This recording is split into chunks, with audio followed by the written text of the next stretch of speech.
हमने एक अपना बहादुर साथी खो दिया राजौरी में। बावजूद इसके प्रशासन के हमारे सभी कर्मचारी और अधिकारी दिन रात आवाम की खिदमत में खड़े रहे। मैं समझता हूँ ये हम सबके लिए गर्व का विषय है। पुंछ के लोगों पर हमें नहीं पूरे देश को गर्व है। जिस तरह से आप बहादुरी से खड़े थे, सेना का मनोबल बढ़ा रहे थे, उसकी जितनी भी तारीफ की जाए वो कम है।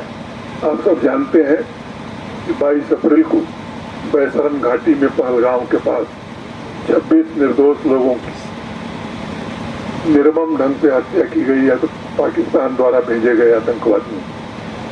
पूरे देश में एक उबाल था, आक्रोश था, और भारत सरकार ने और माननीय प्रधानमंत्री जी ने ये कई बात कही।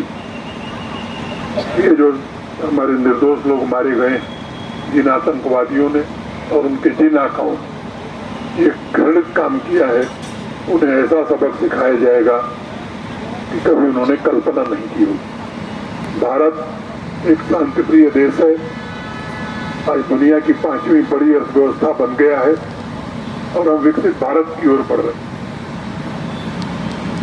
इसलिए हम युद्ध के समर्थक कभी नहीं, लेकिन जब निर्दोष नागरिकों की हत्या होगी तो सरकार ने तय किया कि आतंकवादियों और आतंकवादियों को आश्रय देने वाले, पनाह देने वाले लोगों के खिलाफ निर्णायक कार्रवाई की जाएगी। और हमारी सेना के प्रति भी पूरे सम्मान के साथ मैं कहना चाहता हूं कि जिस सटीकता से, जिस संयम से और जिस संवेदनशीलता के साथ सेना ने 6 और 7 मई की रात को कार्रवाई की, पाकिस्तान के भीतर घुस करके 9 आतंकवादी शिविरों को पूरी तरह से तबाह कर दिया। पाकिस्तान को बता भी दिया गया कि हम निर्दोष नागरिकों को निशाना नहीं बनाना चाहते, सेना के ठिकानों को हम निशाना नहीं बनाएंगे, हम अपना लक्ष्य प्राप्त कर लिए हैं आतंकवादी शिविरों को समाप्त करके। लेकिन जब कार्रवाई आतंकवादियों पर हो रही थी, आतंकवादी कैंपों पर हो रही थी, तो पाकिस्तान ने उसे अपने ऊपर हमला माना और 6-7 मई की रात को ही 1:30 बजे उसने अंधाधुंध गोलियां बरसाना और बमबारी करना, जिसमें सबसे ज्यादा प्रभावित पुंछ था। जिस प्रकार से प्रतिकार भारतीय सेना ने किया, वहां तबाही का मंजर बहुत ही खराब है, बहुत ज्यादा हुआ।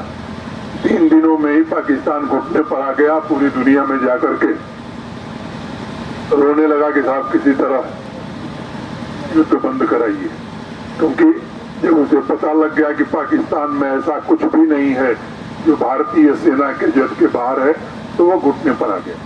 हम तो जो लक्ष्य तय किए थे वो लक्ष्य हमने प्राप्त कर लिया। हम शांति में जीना चाहते हैं, हमारे नागरिक तरक्की करें, सुखमय जीवन जिए, ये हमारी कामना है।